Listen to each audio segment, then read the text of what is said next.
तारा दिव्याय नमः। तारा दिव्याय नमः। और माँ तारा तो यहाँ पे विराजमान है एकदम सामने, तो उनके ब्लेसिंग से आई होप कि ये पॉडकास्ट बहुत ही बढ़िया होगा। स्पेशली तारा माँ के मंत्र इतने ज़्यादा पावरफुल कैसे हैं? इतनी ज़्यादा ताकत कैसे है उनमें? तो सबसे पहले ये है कि हम लोग जैसे माँ तारा को देखते हैं तो उनको हम लोग महाविद्या कहते हैं। तो एक होता है विद्या, विद्या यानी जो नॉलेज है, और महाविद्या है जो उनसे भी ऊपर है, नॉलेज से भी है, विजडम है।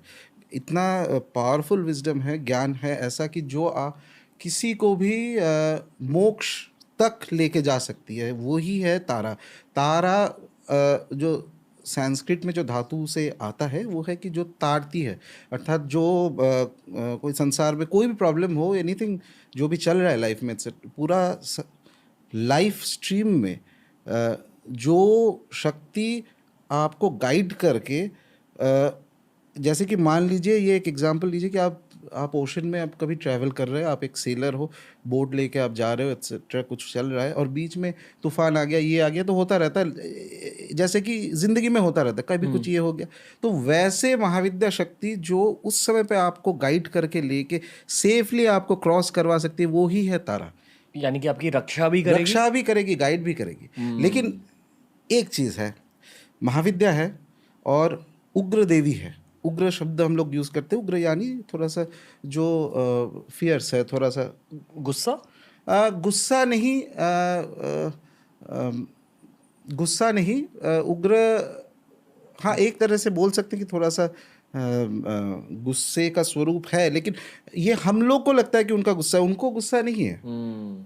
देवता को ना गुस्सा है ना ये है, वो हमारे दृष्टिकोण से लगता है कि अच्छा ये ज़रा माइल्ड है, ये स्ट्रॉन्ग है ज़्यादा, ऐसा नहीं।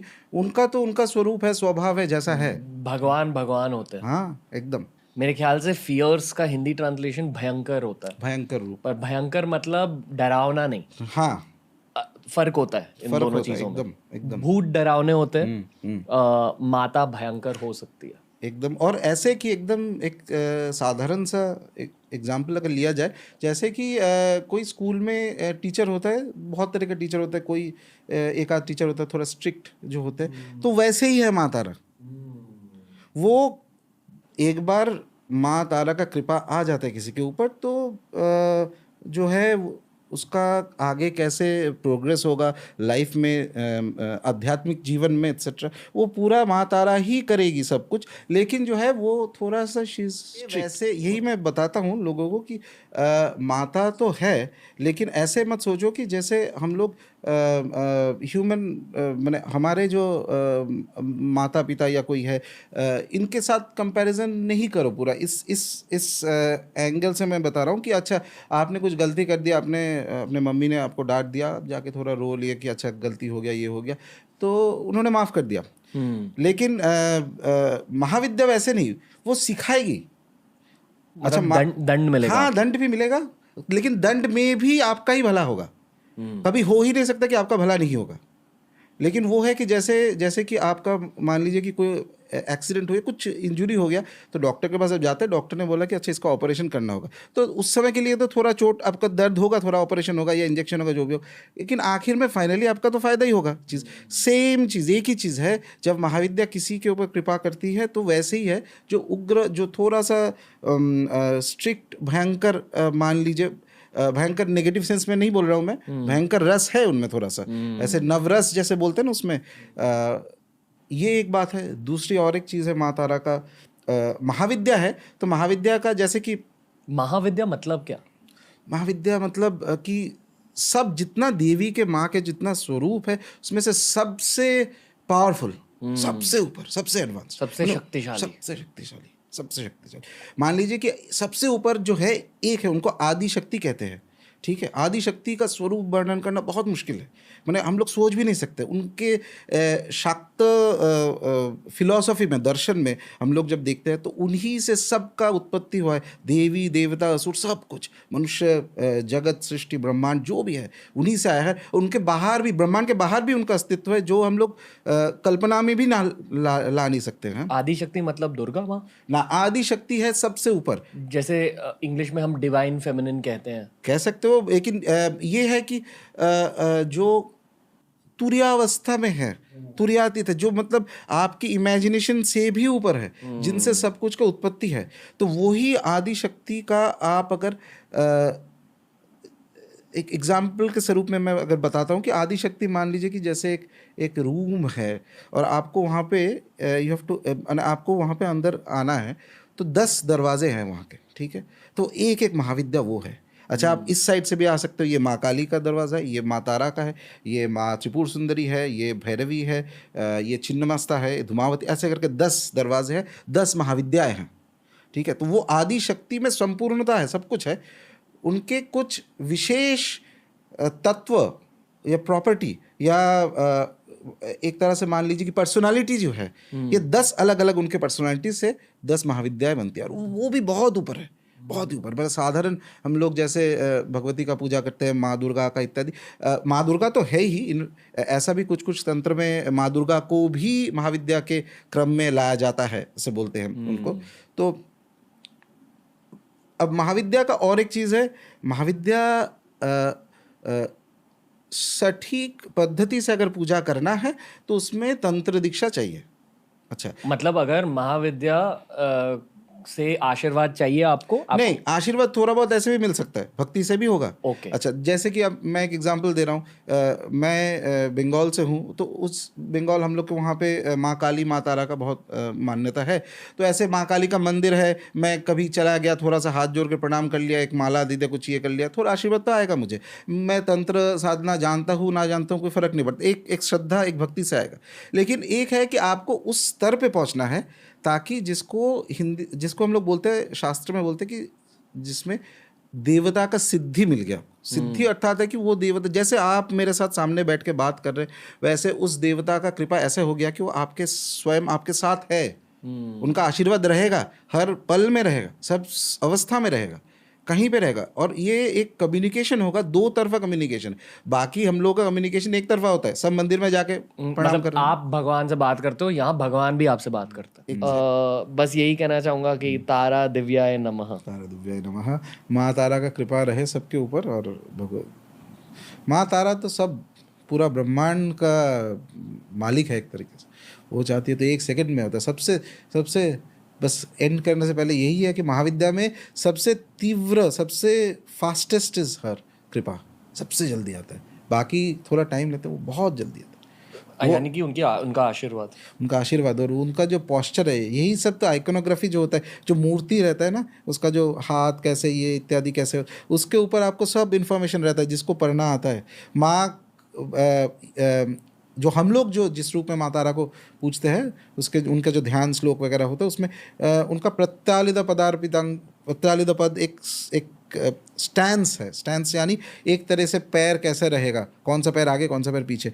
तो वो जो स्टेप है, जिसमें जिन स्टेप में वो खड़ी रहती है, उसका अगर आप संस्कृत टेक्स्ट वगैरह में पीछे जाएंगे तो वो उसका डेफिनेशन ऐसा होता है कि जैसे एक आर्चर जो तीर ये करता है ना, आर्चर जिस पोज में खड़ा रहता है और तीर छोड़ने के बाद उसका जो पोज रहता है, इसका मीनिंग क्या हुआ कि उनका ब्लेसिंग पहले से ऑलरेडी निकल चुका है। You have to be ready to take it. She is that fast, she is very kind. जैसे ये आपके तारा देवी जी की जो पद्धति है जी, वो काफ़ी वामाचारी है संभवतः। हाँ। और उसमें जो है वो काफ़ी लोग उसको बड़ा अजीब सा महसूस करते हैं कि साहब ये किस तरह की पद्धतियाँ हैं जी उसमें, मांस है, मदिरा है, और कुछ भी है क्या जी। तो वो हर रोज़ भोग में भी दिया जाता है तारापीठ में, हर रोज़, एवरी डे मांस भी दिया जाता है, मदिरा भी दिया जाता है।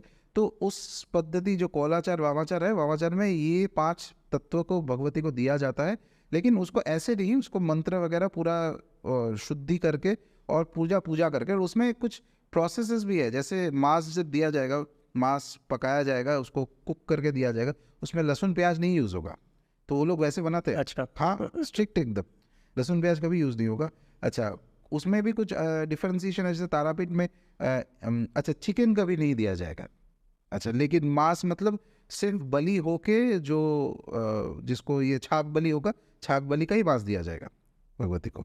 अच्छा, दूसरा बात है eggs can not be used, Tarapith की जो पद्धति है उसमें।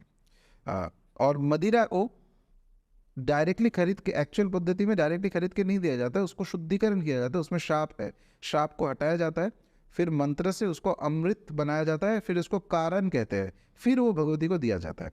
तो इसमें और एक चीज़ है कि तारा देवी जैसे, हाँ, हमारे महाविद्या तारा हिंदुओं में जो तारा है, बौद्ध तारा से थोड़ा अंतर है, अलग है बौद्ध। हमारे तारा जो पूजा जाते हैं वो स्मशान की देवी है। तो स्मशान में जब भी देवता प्रवेश करता है, चाहे वो शंकर भगवान भी हो, शंकर भगवान जब भैरव स्वरूप हो जाता है, स्मशान में आता है तो भैरव स्वरूप हो जाता है बाबा का। तो उसमें ये पंचतत्व प्रत्यक्ष यूज होता ही है। स्मशान के देवता आप कर सकते हो बिना पंचतत्व के, लेकिन उसमें सिद्धि प्राप्त नहीं होगा और टाइम बहुत ज़्यादा लगेगा। और जो भी ये काली का स्वरूप है, तारा के स्वरूप है, त्रिपुर सुंदरी का भी पूजा होता है पंचतत्व से, कामाख्या में तो होता ही है इत्यादि। तो ये सब इम्पोर्टेंट ये है कि ये भी शास्त्र के हिसाब से होता है। अच्छा, एकदम रैंडम नहीं है ये, कैसा होगा, कौन सा मंत्र से उसको जो भोग है कैसे बनाया जाएगा, कारण को कैसे शुद्धि किया जाएगा, सब मंत्र के पद्धति से ही होगा और उसके बाद वो भगवती को दिया जाएगा 5। तो एक तरह से वो, जैसे मैं बता रहा था 7 आचार है, तो सप्त आचार तंत्र में बहुत इंपॉर्टेंट है। सबसे पहले वैदिक आचार है, उसके बाद वैष्णव आचार, उसके बाद शैव आचार, उसके बाद दक्षिणाचार। दक्षिणाचार जो शक्ति उपासना होगा, लेकिन वो होगा सात्विक तरीके से। उसके बाद वामाचार आ जाएगा। वामाचार में जैसे कि दक्षिणाचार मान लीजिए कि क्लॉकवाइज रोटेशन हो रहा है, शक्ति के चारों ओर प्रदक्षिणा हो रहा है, और वामाचार हो गया कि एंटी क्लॉकवाइज। मैंने आपको दिन में भी समझना है भगवती को, रात को भी समझना है, जो शुद्धता है उससे भी आपको सिद्धि प्राप्त करना है, जिसको आप अशुद्ध सोचते हो उससे भी करना है। एक तरह से ऐसा होना चाहिए कि जो मंत्र है, जो देवी है भगवती, सब अवस्था में आपको देखना है कि ये वहाँ पे भी है। जिसको हम लोग नेगेटिव तरीके से सोच रहे हैं कि ये नेगेटिव है, नॉर्मल रिलीजन में वो नेगेटिव सोचा जाता है, उसके अंदर भी देवता है, उसके अंदर भी उनका शक्ति है। और उसके बाद वामाचार के बाद आता है सिद्धांतचार। सिद्धांतचार अर्थात जब दोनों ही आपको समझ में आ गया, तो ये करेक्ट सिद्धांत आप में वो नॉलेज आ गया है कि क्या सत्य है और क्या असत्य है, वो अवस्था को सिद्धांतचार कहते हैं। उसके ऊपर हो गया कौलाचार। कौलाचार ऑलमोस्ट लाइक जिसको सेल्फ रियलाइजेशन वेदांत के भाषा में कहा जाता है, उसी अवस्था में पहुंच गए। आप और देवता में ऑलमोस्ट अंतर है ही नहीं, तो वो बन गया दिव्य। ये है दी क्रम, एक्चुअल जो तंत्र साधना का क्रम है। तो वामाचार इसलिए आता है कि तंत्र बोल रहा है कि सिर्फ दक्षिणाचार से नहीं होगा। आपको एक एग्जाम्पल मुझे याद आ रहा है, एक कहीं पे मैं पढ़ा था, ये एक बौद्ध मॉन्क्स जो लामा होते हैं ना, वो बहुत कठिन तपस्या करते हैं जो हम लोग नहीं कर पाते। वो कभी कभी 3 महीना, 3 साल, कभी 13 साल एक गुफा में जाके अपने आप को बंद करके वो देवता का अपना साधना की जा रहा है। हफ्ते में कोई आके खाना बस दे के जा रहा है और शक्ल भी नहीं देखेगा। इतना इतना पावरफुल साधना होता है, वो हम लोग नहीं कर पाएंगे। वो हम लोग तो पागल ही हो जाएंगे शायद, अगर एक रिमोट कुछ गुफा में तिब्बत में वहाँ करते थे ये लोग, अभी भी करते हैं शायद। तो ऐसे एक लामा 3 महीना कोई देवता का साधना किया, लेकिन साधना जो एक रिमोट मोनास्टरी में, यानी वहाँ पे गुफा में नहीं, मतलब एक मोनास्टरी बना हुआ है जो उनको रूम दिया गया, उस पर साधना करते हुए। और 3 महीने के बाद वो अवस्था का अद्भुत से एक रियलाइजेशन हुआ, ब्यूटीफुल अवस्था। तो वो अपने गुरु के पास आए और प्रणाम किया गुरु को। गुरु भी कुछ, सब भी उनको मतलब प्रेज भी कर रहा है कि इतना आपने साधना किया। और वो ऑरा में रिफ्लेक्ट भी होता है कि साधना कोई भी आप करेंगे ना, तो आप पूरा फेस में इसमें उसका रिफ्लेक्शन आएगा उसको ऑरा में। तो फिर गुरु ने, वो बहुत खुश हुआ, तो गुरु ने बोले तुम्हें और एक साधना करना है। बोले क्या साधना करना है? अच्छा, वो पीछे वाले पहाड़ में उसमें एक गुफा है, उस गुफा में जाके अब यही साधना करना। तो वो गुफा के अंदर गए तो देख रहा है कि गुफा में एक तो स्पाइडर्स है, उसके बाद सांप आ रहा है, उसके बाद रात को कोई शेर आ रहा है, उसके बाद कुछ अजीब व गरीब सब इंसेक्ट्स एंड ऑल दैट। तो क्या हुआ है, 2 दिन के अंदर उसका डर लग गया। इतना डर लगा कि वो जितना भी उसका जो रियलाइजेशन हुआ था, वो एक डर, एक नेगेटिव इमोशन है, नेगेटिव इमोशन आया तो वो पूरा निकल गया, वो दौड़ के गुरु के पास आया। तो देन वो गुरु जी उनको बोल रहा है कि नहीं, जब तक ये नहीं कंप्लीट होगा, वही अवस्था, वही एंड रिजल्ट चाहिए इस अवस्था में बैठ के, तब आपका साधना कंप्लीट नहीं हुआ है। ऐसा नहीं कि दुनिया में सिर्फ अच्छा ही चीज़ होगा, बुरा भी होगा, उसको भी फेस करने का स्थिरता, धैर्य, उसमें भी जो दिव्यता है वो भी समझना पड़ेगा। उसके बाद उस अंडरस्टैंडिंग से जो काम करेगा वो है, दैट इज अ सिद्ध पुरुष। कमिंग टू माँ तारा, let's bring it back to Maa Tara, that part. The way we look at Maa Tara is that we worship Ugra Tara. Ugra Tara is a very fierce form of Maa Tara. Whereas to my understanding, the Bauddha conception of Tara, they have 21 different Taras and various grades of Taras, very mild to more extreme forms of Tara. And Tara is ubiquitous almost in the Bauddha realm in a way. Okay. So, but the Hindu Tara is a Mahavidya. Okay. Mahavidya means a great knowledge. She has 3 primary forms. One is known as Eka Jata. Eka Jata means she has one Jata, one hair. Okay. Jata, I don't know what you call it in English. Braid, one hair. Eka Jata. Neela Saraswati. Saraswati is blue. And then there is Ugra Tara. Ugra Tara is very fierce. She is the fastest of all Mahavidyas in my opinion. But she also comes with a lot of Tandav. Okay. She's very fast in helping. And she has helped me many times. But when she makes her appearance, she's going to rearrange things in certain ways. And she's going to... one experience I know, one very good upasaka. Basically, you have to have certain steadiness to worship her. Properly worship her. One thing is that, again, if you have devotion, general devotion to her, no problem. Everybody in the world can have general devotion. You can go to the Tarapit temple and other temples of Maa Tara. No problem at all. Okay. But if you say that, no, I want to attain a closeness with her, then you should have the fitness to do that. Okay. One upasaka at night was doing Tara Mantra, very fierce Tara Mantra, Ugra Tara Mantra at home. Okay. Deep at night. And there was a Sankalpa. Sankalpa means you can't get up until you finish the certain count of japa. You are doing that. I think he lived in the 4th or 5th floor or something like that. Middle of the night, and he's doing the japa, and suddenly on the window there's banging. Tak, tak, tak, tak, tak. And there's nobody who can climb up there. It's impossible. But you can't get up because you're in the Sankalpa. That is how you test your nerves. She comes with a force. Her Bhairava is Akshobhya. Akshobhya is one who's unshakable. So you have to imbibe that tattva of her to be unshakable. Once you do that, then it is beautiful. She is super fast. She is beautiful. But she comes, it's like you if you invite a tiger in the home, even if the tiger scratches you a little bit, you can get a little hurt, right? So you have to understand that, and you have to, if you are okay with it, wonderful. She's the deity who helps maximum in cremation grounds. If somebody can connect to her, maximum help comes from her.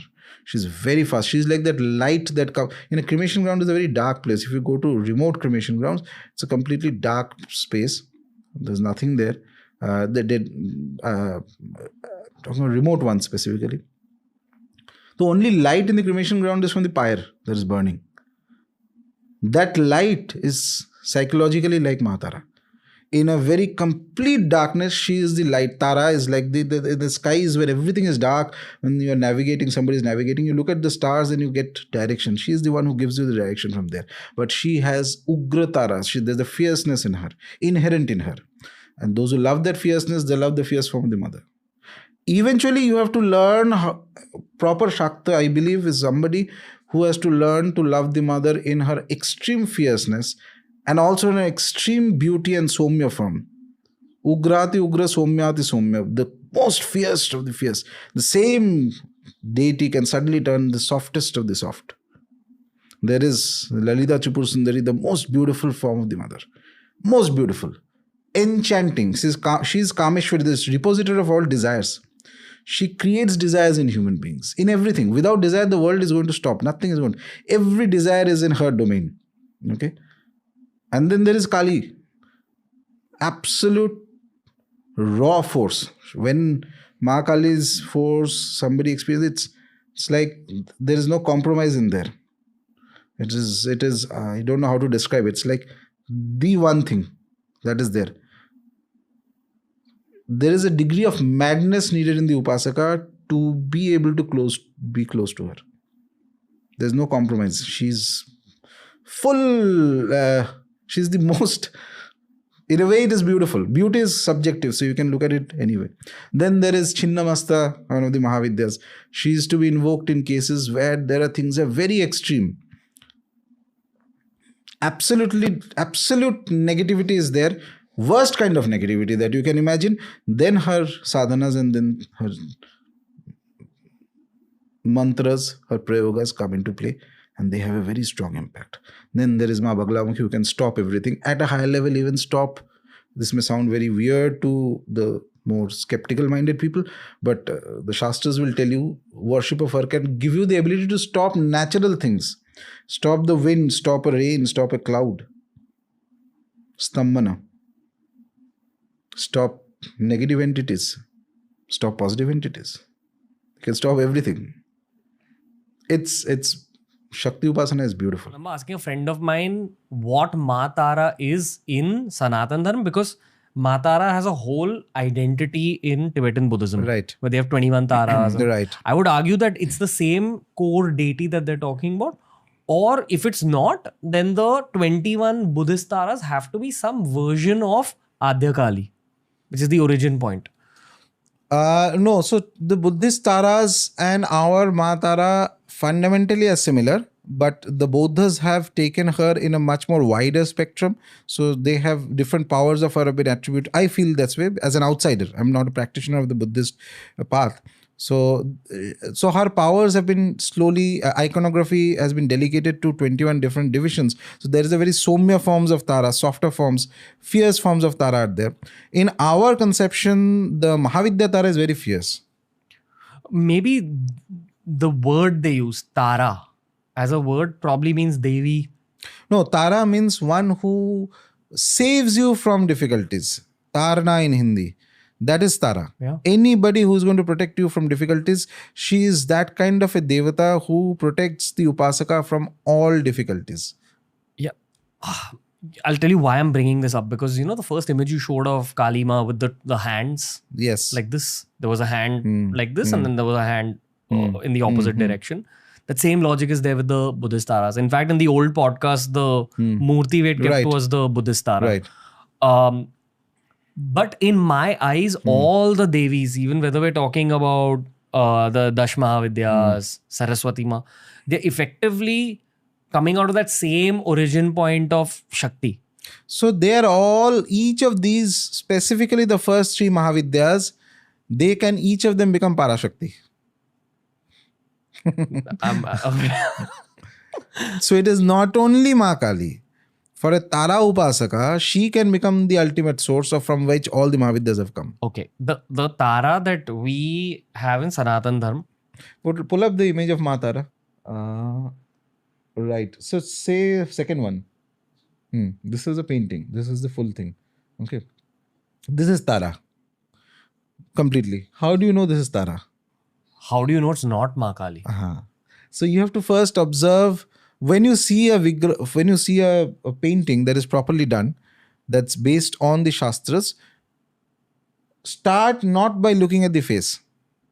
Start by looking at the edges of the hands. What is the deity holding? That is how your investigation should start.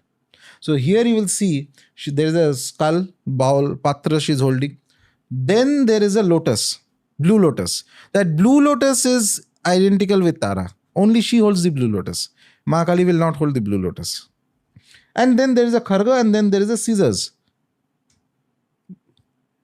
Ma Kali has the kharga but not the scissors. No. But most importantly, there are variations of Tara. Various variations of Tara within the broad structure of Ma Tara that we worship. And the other thing that you will see is that look at her head. There's a snake there. That is a Bhairava, Akshobhya. In fact, along with that, there is sometimes very often depicted 5 skulls in a head. This is similar to the Buddha Tara also. Buddha's Taras will also have 5. I think they might have Dhyani Buddha. I don't know exactly.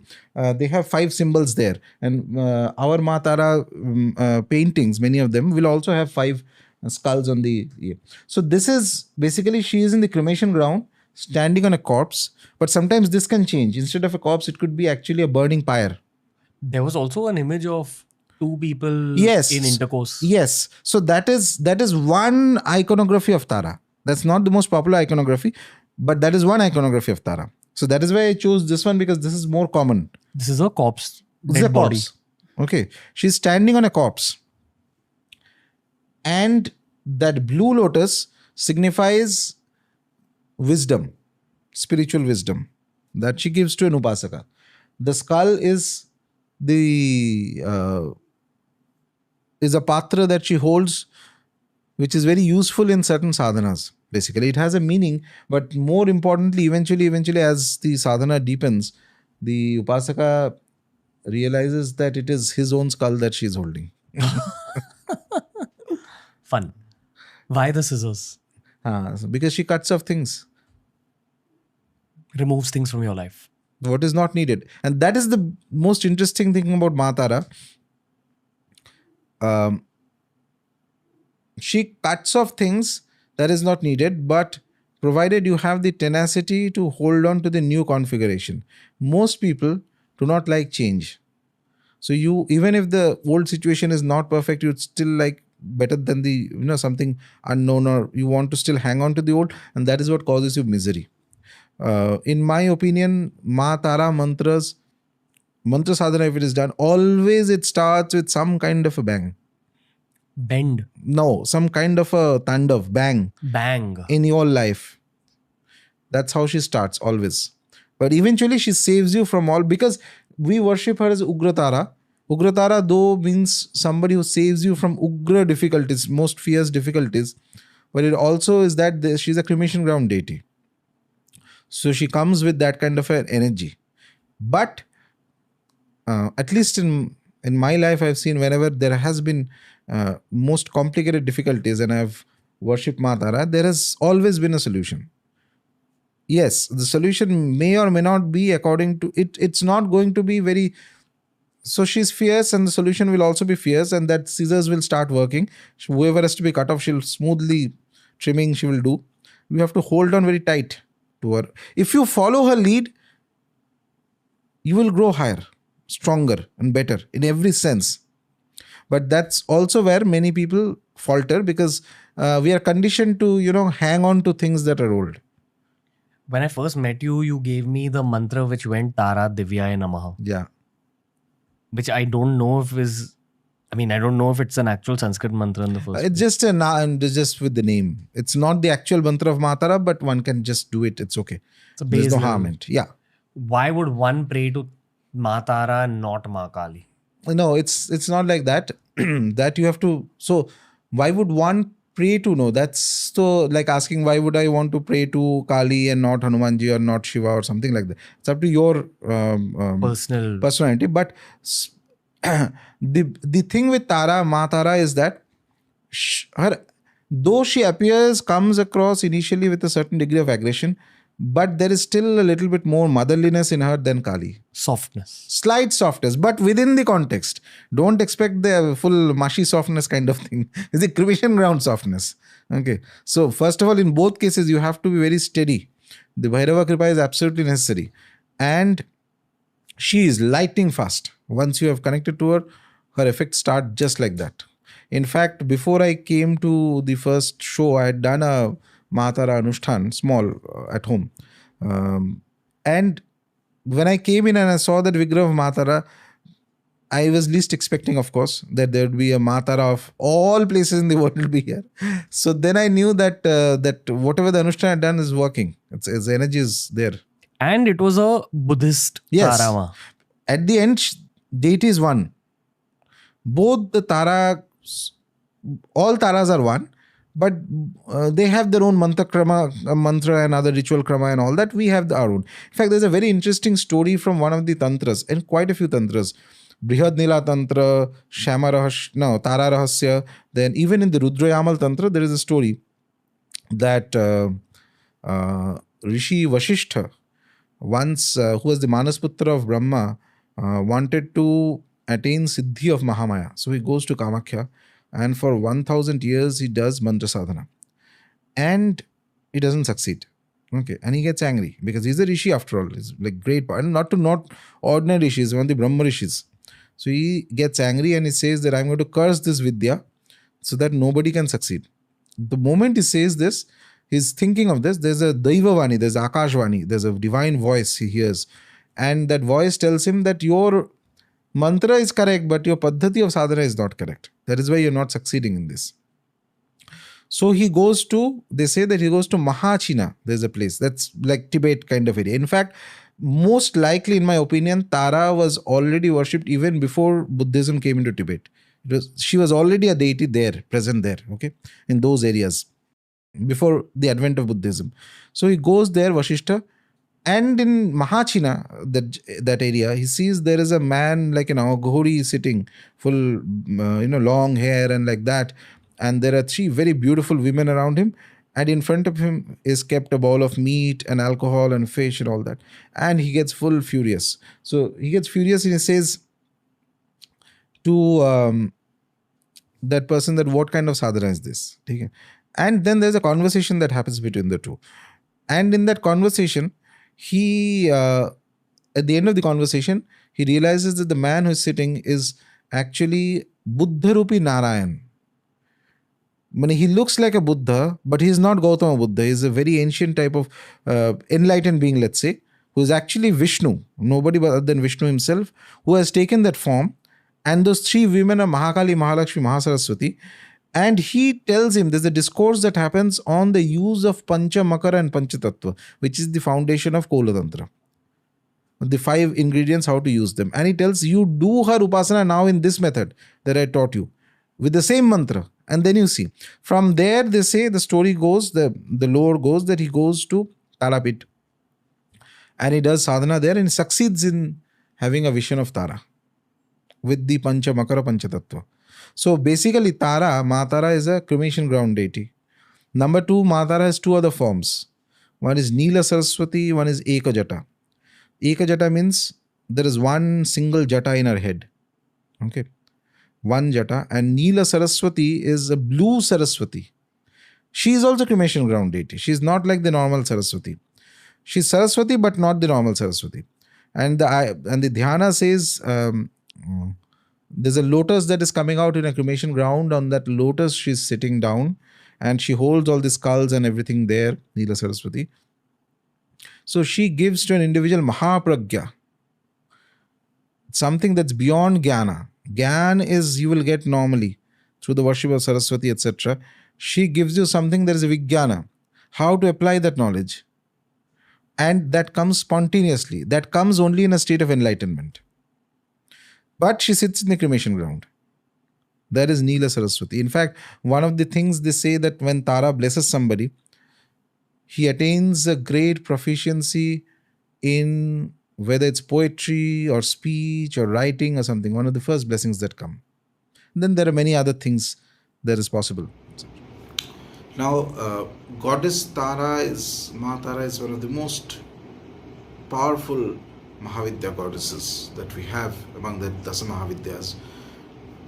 Her mantra sadhana definitely requires an initiation, and not just an initiation, but after initiation you can anyway keep doing your mantra japa.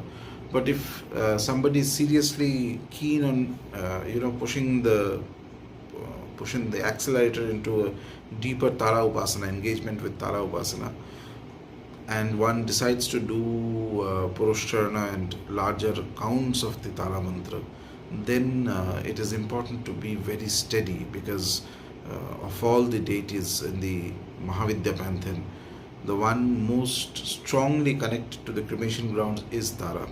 Even more than Ma Kali, because Kali has various forms. There are forms of Kali that you can worship at home, and then there are cremation ground forms, etc.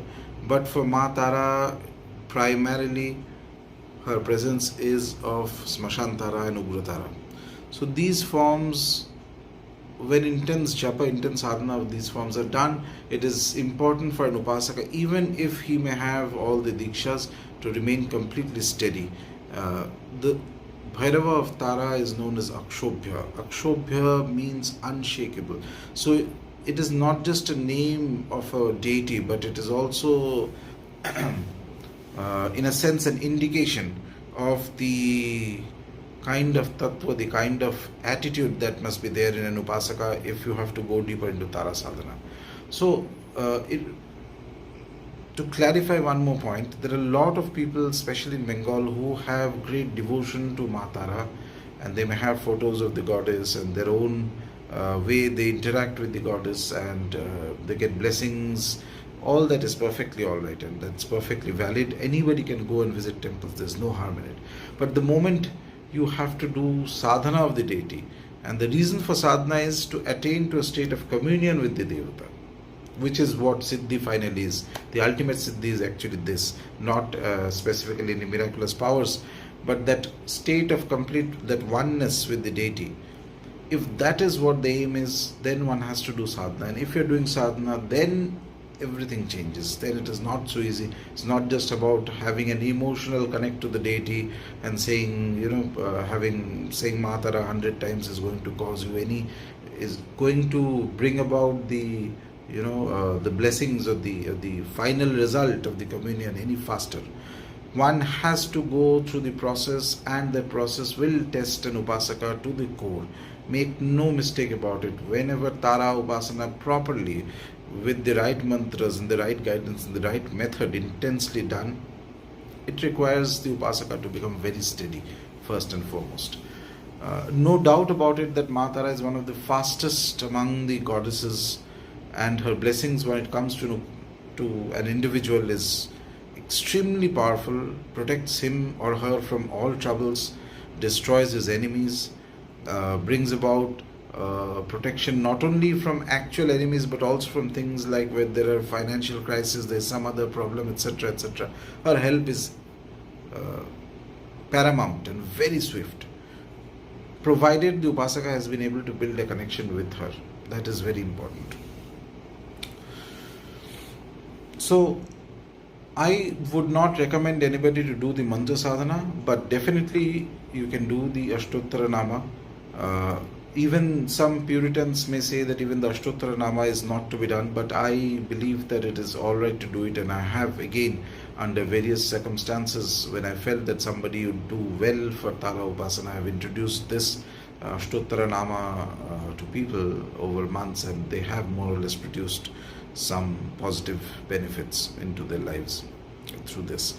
So anybody who's interested, this Amavasya Tithi is extremely important, specifically for Maa Tara, and I think it's on the 14th, this coming Thursday in India. So if you want, you might try doing a simple upasana of Maa Tara, as I mentioned. So sit down with if possible, wear a red dress. If not, anything is fine. Sit down in your asan, do the achman, normal achman. Do not do any tantric achman or anything. If you have tantric diksha, then do, otherwise do a normal achman. And then light 2 diyas and chant the Ashtottara Nama of Bhagavati Tara at least 9 times. If you do more, even better.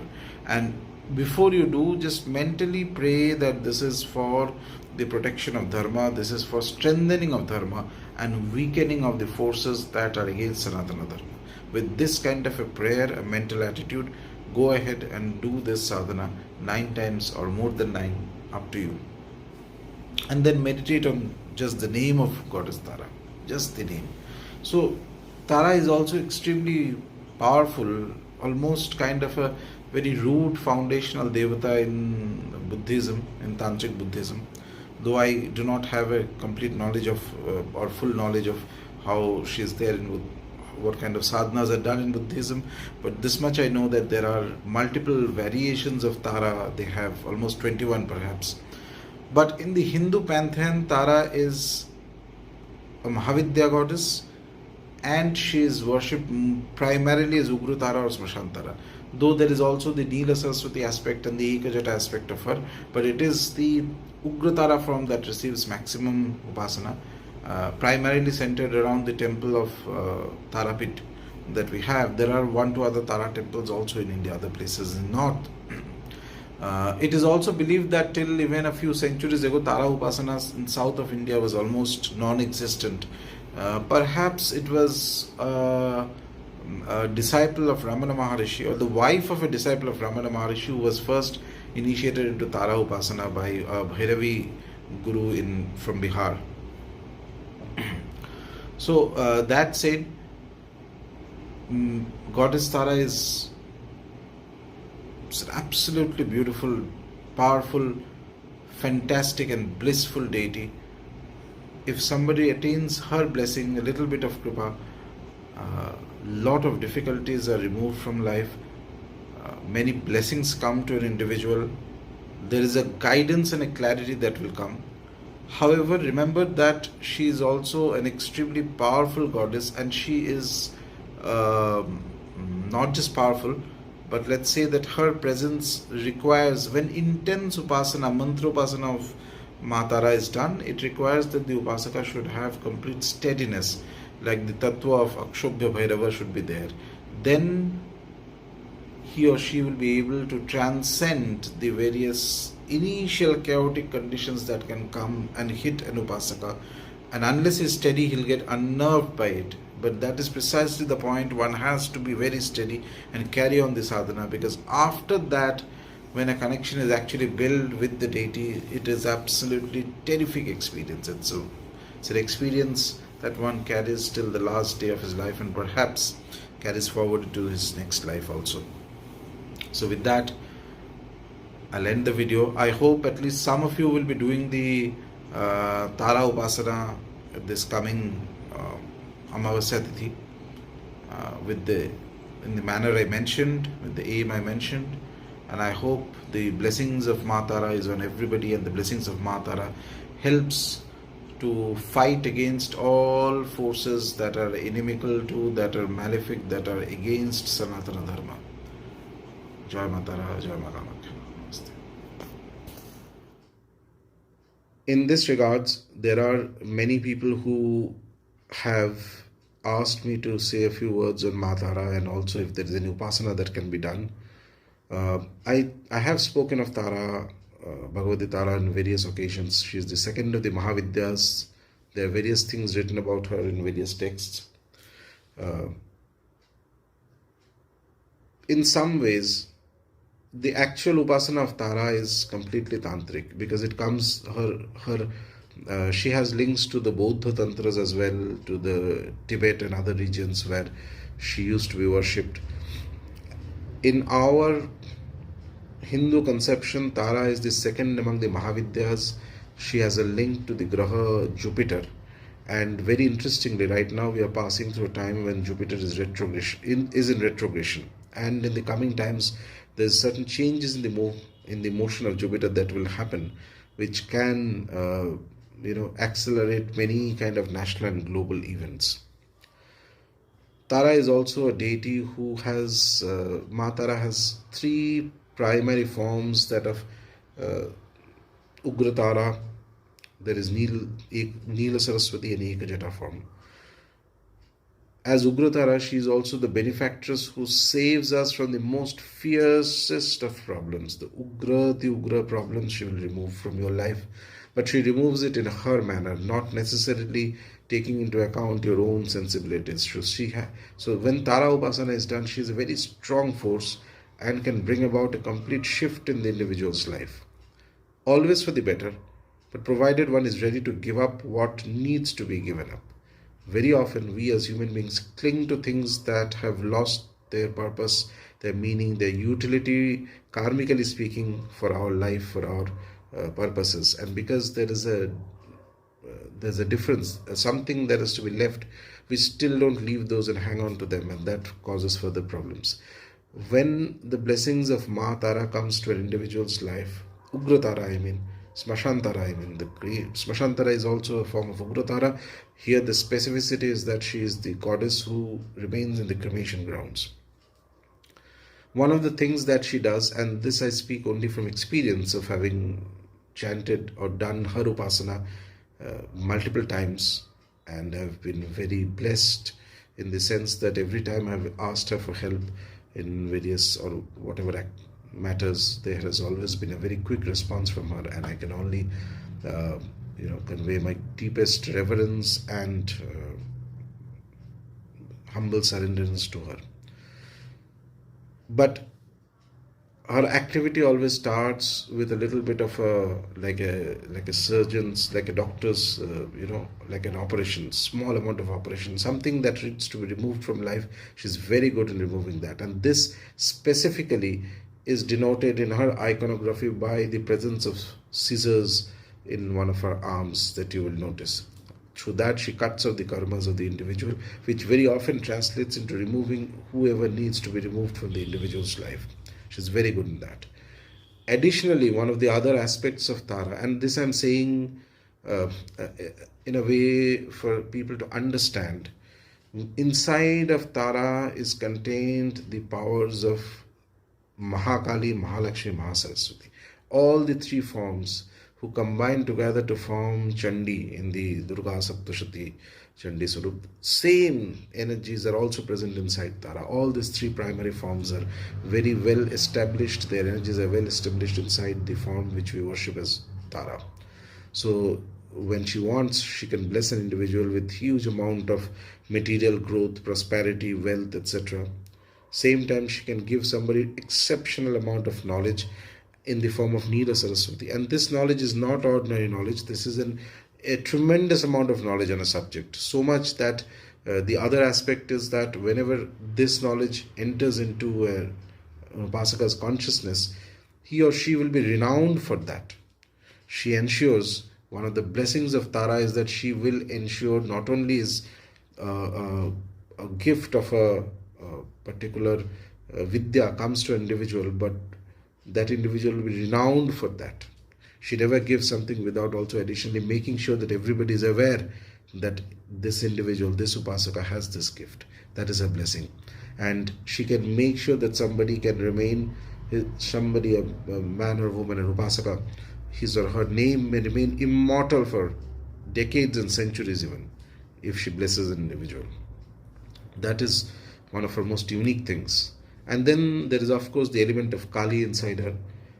She is also the cremation ground deity, very, very fierce. In some of her iconographies, she is standing on a corpse or sometimes in a pyre.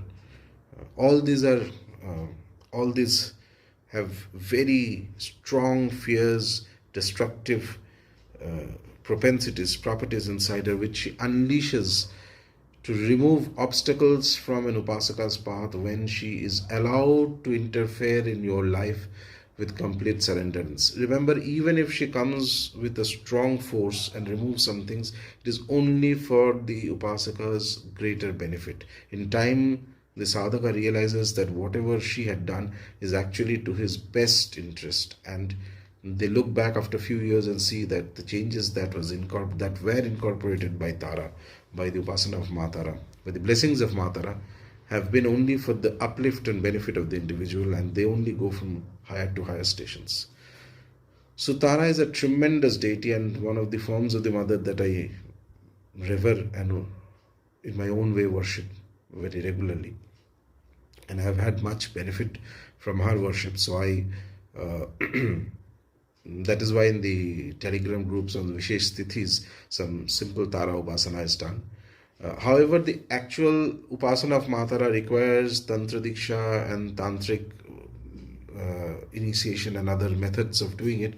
But there are some simpler Tara sadhanas that can be done by just about anybody, whoever is interested. So since we are making an offering to Maa Tara, and it will take about a month's time for all this to get ready and prepared before we can make the offering at the temple. If anybody is interested, they can accelerate or put some more pressure into a focused upasana of Maa Tara over the next 1 month till the end of the year. One way is that to keep a photo of Maa Tara from Tarapit. That is the main photo to keep. Don't go by any random pictures on the internet. Best option is pick any photo of Tara from Tarapit.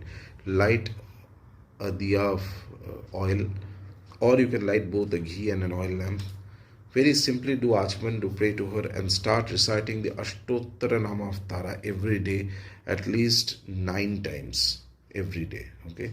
And after you finish the Ashtottara Nama, you can do a simple meditation japa of Tara with a very, very, very simple mantra that comes from a stotra of Maa Tara. Very famous. There is a very famous Kavacha stotra of Tara. There are multiple stotras and Kavachas of Tara, but in one of them there is a specific mantra that works quite well. I will write down the mantra in the description of this video, but it's basically there is the pranava and then there is the Mahavidya Ugratari Lsarus II Nama. That is how it ends. I will write down this mantra in the mention this mantra in the description, so it's easier for you to find it. So basically 9 times Tara Ashtottara Nama, and after that with any Rudraksh mala or Sphatika mala or a mala that is made of both Rudraksh and Sphatika, you can chant at least 3 to 5 malas of this mantra. And if you carry this on till the end of this year, that is 31st of this year, till the year ends, or maybe till the first day of the new year, English New Year, you will be developing a very strong bond, connection, and some blessings of Maa Tara is more or less sure to come, because this is also the period of time when the more intense Tara mantras and sadhanas and pujas will be conducted, along with various, as I mentioned, the offerings are being prepared, plus Annadanam will be done. Already it is being done in various parts of India for this occasion. There is one Annadanam we are doing in Chennai, which is going on for, which started the last Purnima Tithi, and it will continue till the end of this year every day. So all these are basically geared towards developing the necessary energy, reverence, power that is required in order to make that offering to Maa Tara, so that her blessings remain on all who follow Sanatana Dharma, not just now, for the times to come, because we will enter into some tough phases from next year. So anybody who is willing, as many people had asked, can do this simple sadhana to Maa Tara, along with whatever Nitya Upasana you do of Bhairava and other deities. This is only till the end of this year. If you keep doing that, you will start feeling very meditative. When you do chant that mantra, I said it is to be done about 3 or 5 malas, but in some individuals who are already doing the Tara Upasana or having done some amount of Maa Tara Ashtottara Nama Sadhana for 1 year, they may find it very meditative, very deep. In that case, they can enter even deeper into that mantra. There is no harm in that. It's absolutely beautiful, and is going to be a mantra that can guide that individual, protect that individual, uplift that individual, and bring blessings of all the 3 forms, Mahalakshmi, Mahasaraswati, Mahakali, because the energy of these 3 forms are already combined inside the formation of Ugratara, whom we worship. I hope this helps whoever is interested. That's all for now. Jai Maa Tara. Lot of people have various misconceptions about tantric deities. So Tara is the second among the Mahavidyas, thus Mahavidyas. Of all forms of Shakti Upasana, the most intense and the most vibrant and the most powerful forms are these Mahavidyas. Each of them, each one of them. Start with Kali, Tara, Tripur Sundari, Bhairavi, Bhuvaneshwari, Chinnamasta, Baglamukhi, Dhumavati, Matangi, Kamalatmika. Each one of them manifests a tremendous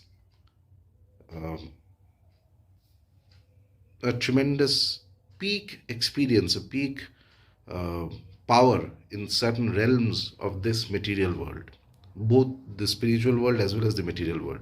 So they have, these are great goddesses of the spiritual world, but also in this material planes they have a certain specific manifestation. So when a upasak approaches them with the right bhava, in the right sense, and the right sadhana, they bring about a transformation in the sadhak, and along with the transformation, they can transform the environment around the upasana. So there is absolutely no doubt that perhaps in the whole gamut of mantra shastra that we have, tantric mantra shastras, and so far as I am concerned, even the Vedic mantra shastras, there is perhaps no set of mantras as intense, as brilliant, as effective as the Mahavidyas. The only thing that is perhaps more intense than the Mahavidya mantra krama is the mantra which invokes their astras, the weapons of the deities. That is another rare thing. We don't need to go into that at the moment. But the Mahavidyas are absolutely powerful, real, and not just that, they transcend, they are the forms of the Divine Mother. As the Mahavidyas are the most important thing in this era that we live in. They are very fast. Uh, their upasana gives you bhukti, both bhoga and moksha both, as well as helps the soul to transcend the various ignorances of this world that we live in, the various karmic bindings that we have, in order that we can overcome them and reach to the higher realms of what we call liberation, enlightenment, moksha, etc., all those high states. So that is the beauty of uh, the Mahavidya sadhanas. In fact, for a very long time, there used to be a lot of people, great upasakas, who may have a certain philosophical orientation towards some form of Vedanta, maybe Advaita, maybe something else, whatever. But the actual upasana that they were doing of these Mahavidyas, especially this was the case in eastern part of India, where in a way, the Mahavidya sadhanas originated and then spread to other parts because they're so intense and so terrific. So, of these Mahavidyas, Tara is the second among them. Tara, as the word signifies, in fact, and I've mentioned this in other videos as well, in I think podcasts and other places. So there is a very famous story that comes to us that Rishi Vasishtha had tried to worship Ma Tara for a long time in Kamakhya using the Vedachara method of upasana, and there was no success. So then he became very angry and he was about to curse the Mahavidya when Lord Brahma, and in some books it is mentioned as Tara herself, comes, and there is a Deva Vani, there is a a divine voice from the skies, and it tells Rishi Vasishtha that you did not succeed because your method of worship was not correct. So he goes to Mahachina, which is perhaps somewhere in Tibet and those areas, and he finds the right krama of upasana, and in which there is the introduction of the Panchatattwas, the Panchamakara sadhana, that is called the offerings, 5 types of offerings that are given in Tantra upasana of Devi in Kolachara. He learns the methodology of that worship, the meaning of that worship, the philosophy behind that worship. And then from there he comes to Tarapit, and there he does the sadhana and succeeds in manifesting, in having a direct vision of the goddess Mahavidya Tara. But this form was so tremendously powerful and perhaps even dangerous, even for a rishi of his caliber. He tells her that people in Kali Yuga will not be able to worship this kind of a form, this intensity of the form. So, out of her own kindness, Ma Tara, she imprints her energy on a stone in the cremation ground. So, Tarapit used to be a cremation ground at one point. Today, you will find innumerable lodges and hotels, and as it happens, in this era. But long back, it used to be a cremation ground, and that energy gets imprinted on a stone, and that iconography is that of a woman breastfeeding a child. So this iconography, this imprint gets on a stone, and that stone is known as the Brahmashila, or that's Brahmashila is what is kept inside the Garbhagriha in Tarapit. And on top of that, you have a mask of silver of Ma Tara. So this iconography is very, very beautiful and very significant spiritually. Significant because it shows that Bhagavati Tara, Tara means one who can help you cross over. Cross over from what? Cross over from life, cross over from difficulties, cross over from any kind of trouble in the world, anything and everything. She is the force that helps an individual cross over those troubles, cross over a difficult ocean of troubles, and reach the shore. That is her special capacity. So in a way, it is like Tara also, we know that in common parlance, we know that Tara represents stars, right? So when a sailor goes in a boat or on a ship in the ocean and it's absolutely dark in olden times, when you perhaps did not have a GPS or any kind of advanced technological devices, the only way you can know that which direction you have to go, only guidance is to come from Tara. So in a way, inside Ma Tara, there is the element of guiding people into the right direction. That is also a reason why Tara is known as the Adhyatmikta III Devi of Brihaspati Graha. So whenever there are intense problems related to Jupiter, Brihaspati, one of the ways of overcoming those problems, among many other ways, is the worship and the stuti and the bhakti of Maa Tara.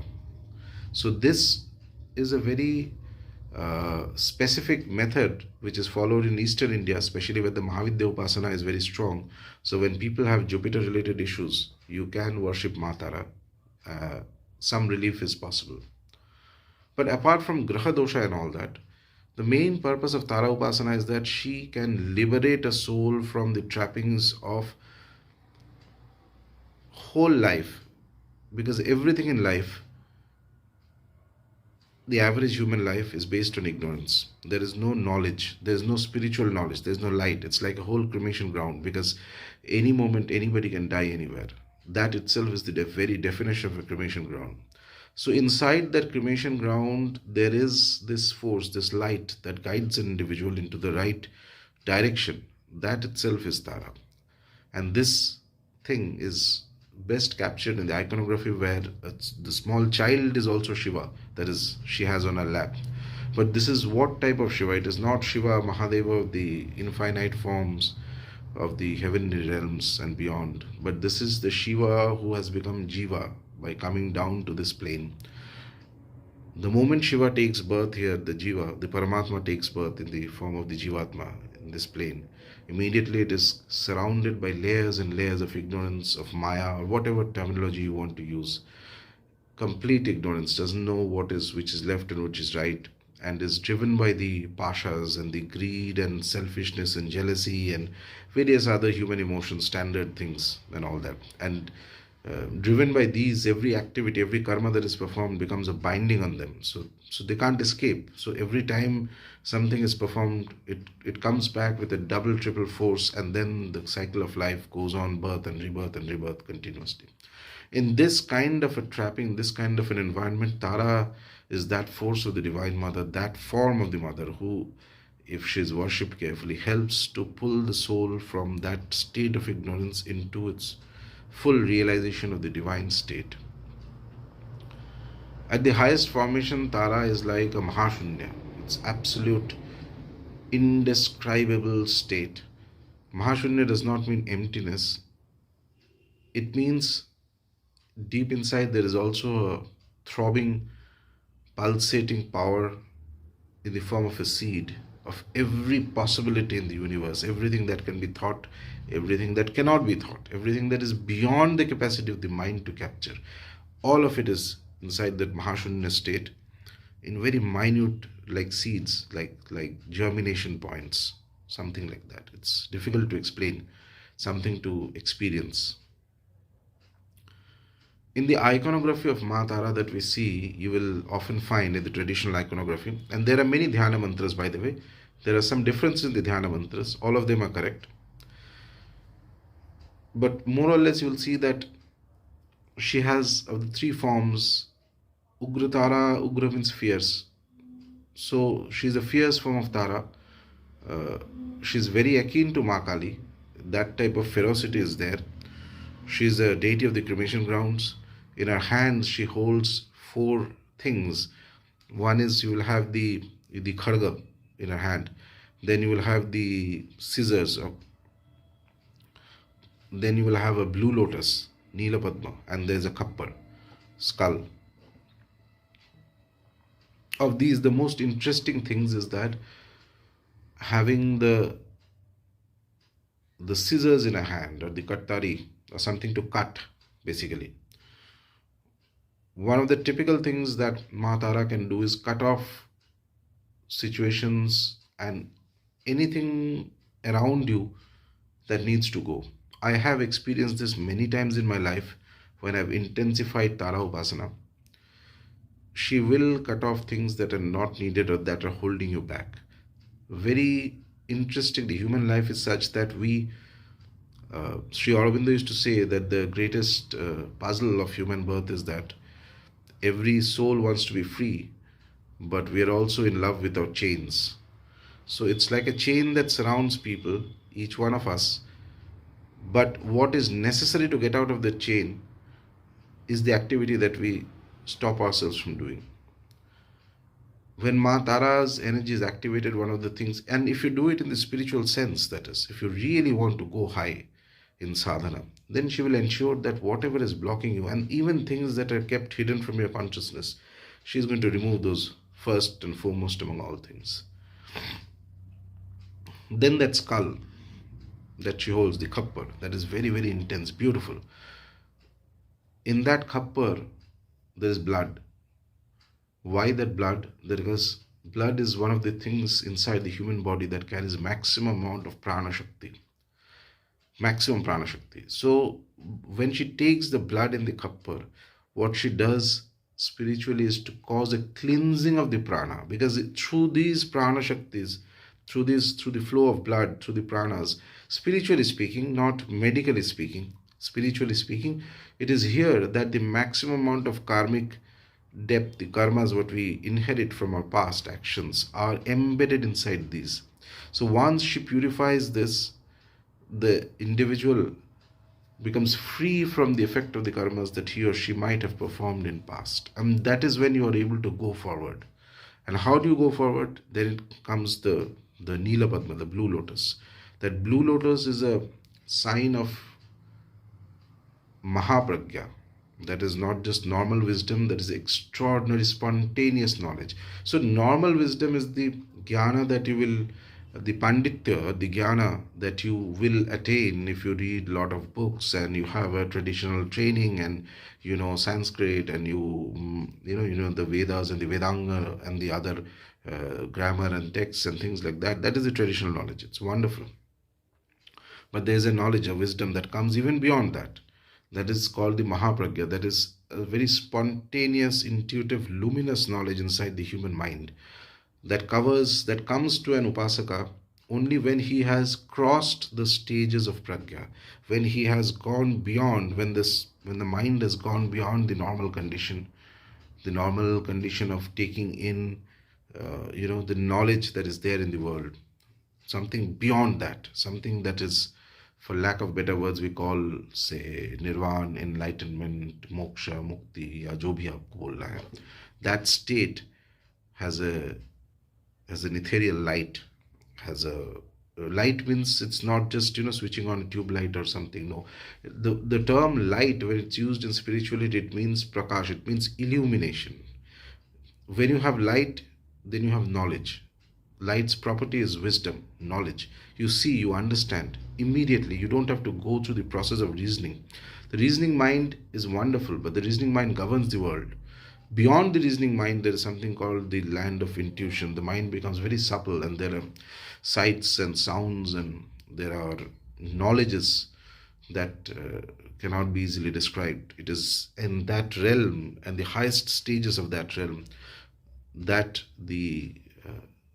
that is represented by that blue lotus that she holds in her hand.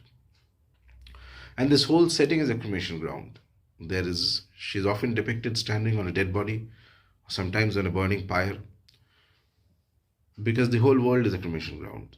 At any moment, whenever one is born, whatever be his philosophy, whatever be his male, female, gotra, language, caste, nothing matters. The only thing that is absolutely sanguine is death. 100% there is going to be death to every individual at some point or the other. Death has happened to avatars, what to speak of ordinary people. So therefore, in a way, the whole world is a smashan. Whole Brahmanda is a smashan. The whole earth is a smashan. And in that, Tara is that force of the Divine Mother which picks up the ignorant soul, ignorant and egoistic, because souls are egoistic. So your ego gets attached to wrong ideas. So that is when she cuts off those ideas. She cuts off the situation. She clears the path of the upasaka so that he or she can go forward towards a greater enlightenment and wisdom. So this is the larger philosophy.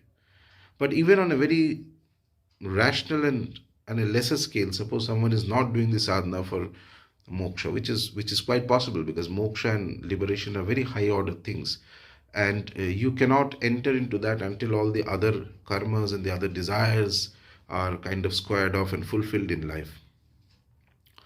One of the best things about Maa Tara Upasana, there are two aspects to it. One is the actual mantra sadhana of Maa Tara, which is a Panchakshari mantra, is there.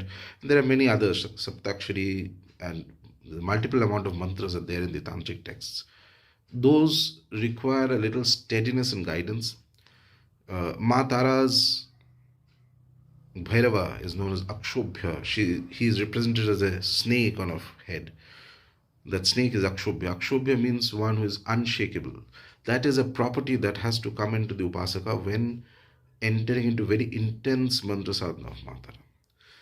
Of course, the tradition says that you need to have a tantric diksha, no doubt, but even that is not a guarantee that you will be able to survive the impact of the mantra once somebody starts doing very intense Vija mantras of Maa Tara, those specific Vijas, those sadhanas of Maa Tara.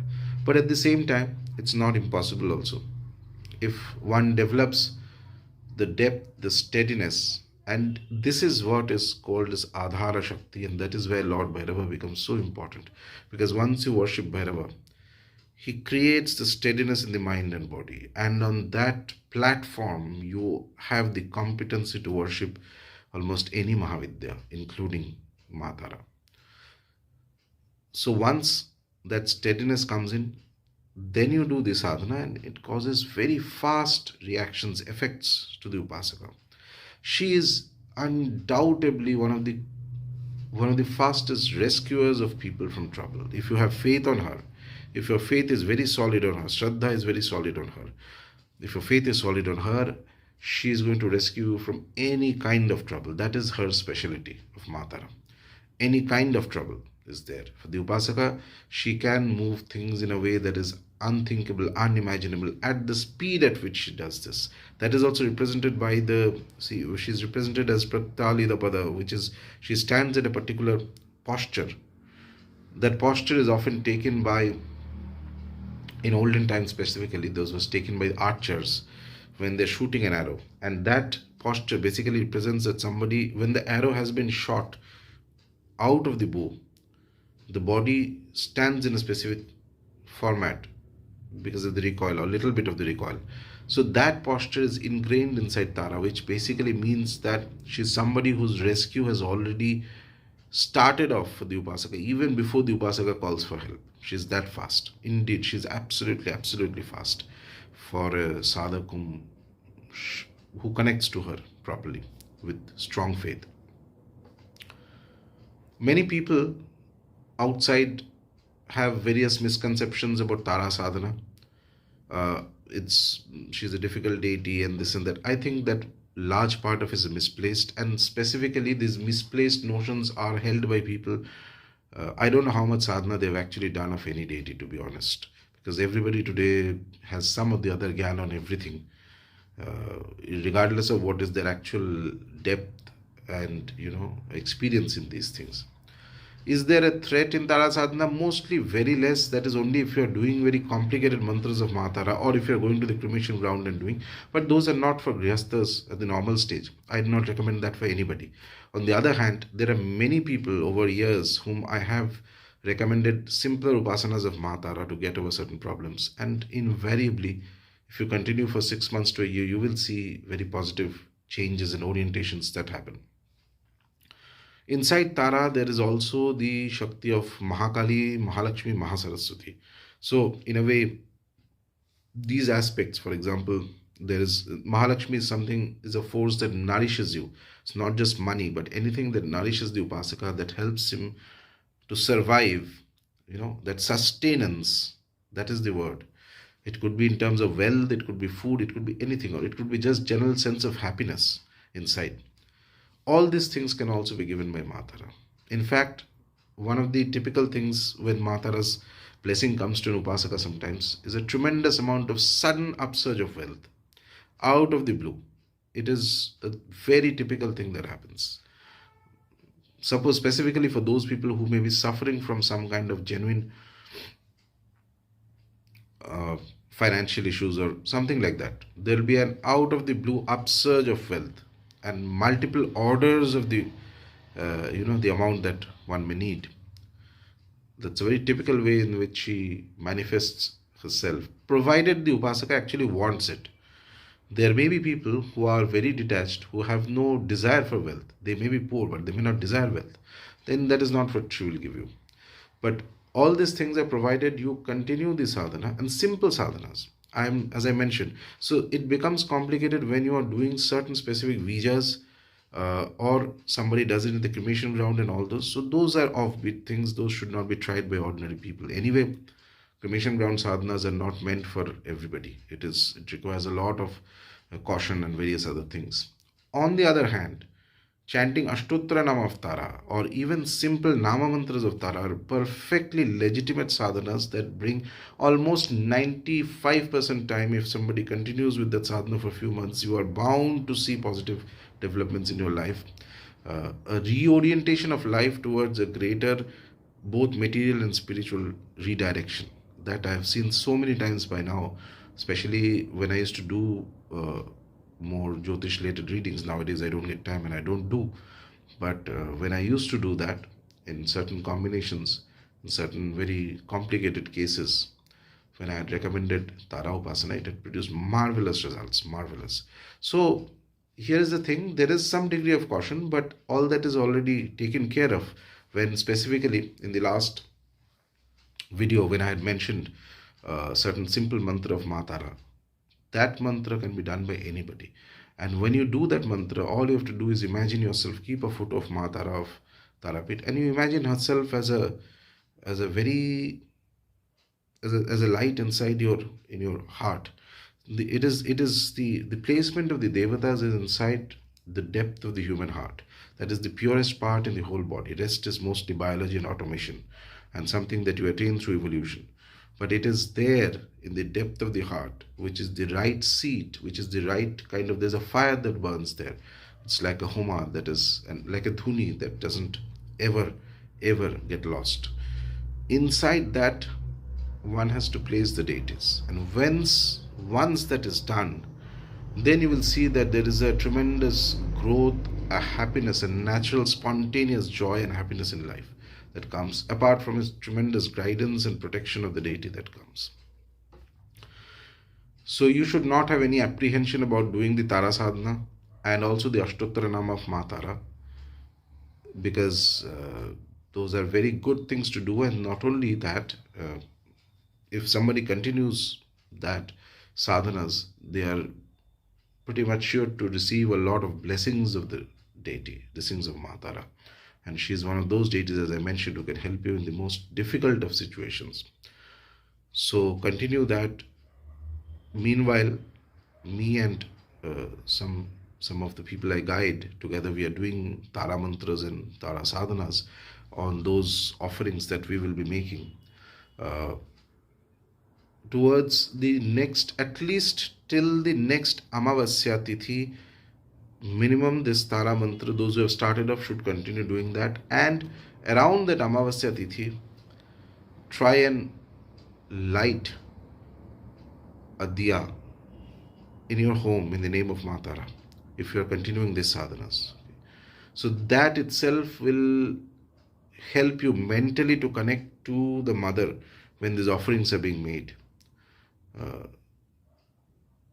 Apart from that, also continue with the other sadhanas, and I will be making few more videos on certain Mahavidya related sadhanas. So these are not, I will not be making videos with respect to prayogas and all that. Those prayogas actually are things, I mean, this is very common today. Every second person will tell you that you do this and this is a prayoga. Prayoga is a thing that should be done at the end. Your first aim of approaching the tantric deities is your self-development and for dharma. Yes, we need to invoke Maa Tara because, as I mentioned right at the beginning, that we will be entering very tough times from next year, and we will need the blessings and the power of the most fierce of the tantric deities to be activated in this land in order to protect dharma, protect Hindus, and also going ahead to ensure that the Shakta dharma, the worship of Shakti in its true format, should remain as it is without being tampered by cross currents of other opinions of people who are not Shaktas. That is very important to remember, because every now and then I find some Baba here and somebody there giving opinions on Shakta deities who himself has not had much sadhana of this path. But then, as I say, giving gyan is easy. Even if you have not experienced anything or not walked that path, still there are people who give all sorts of advices. That dilutes the force of actual Shakti Upasana, because there is a path of the Divine Mother, there's a path of Shakti, there's a path of the Mahavidyas, and these come to us from the Tantras. Those are the only and the most authentic of the scriptures. It is through the Vidhan in the Tantras that the worship is to be done. It is through the Tantras that we have the mantras, like, for example, the Navana and all that is so popular across India these days in the Navratras, etc.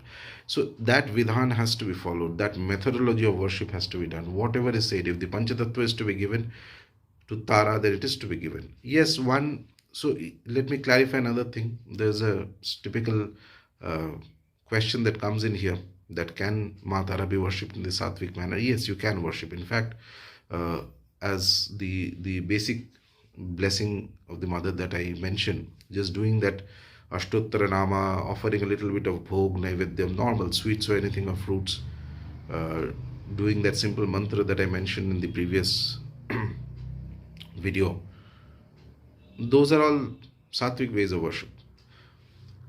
Question is, if you have to attain complete perfection in Tara Upasana, maximum perfection, maximum state of communion with Ugratara, is it enough to worship in the sattvic manner? Perhaps no.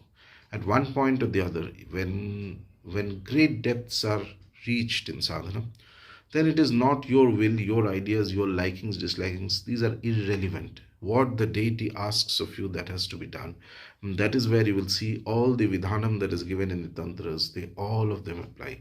I know people who are of that state, who themselves of their own are complete vegetarians, but their state is so high, their communion with the deity is so high, that when they are worshipping, they will offer the Panchatattva to the deity as it is.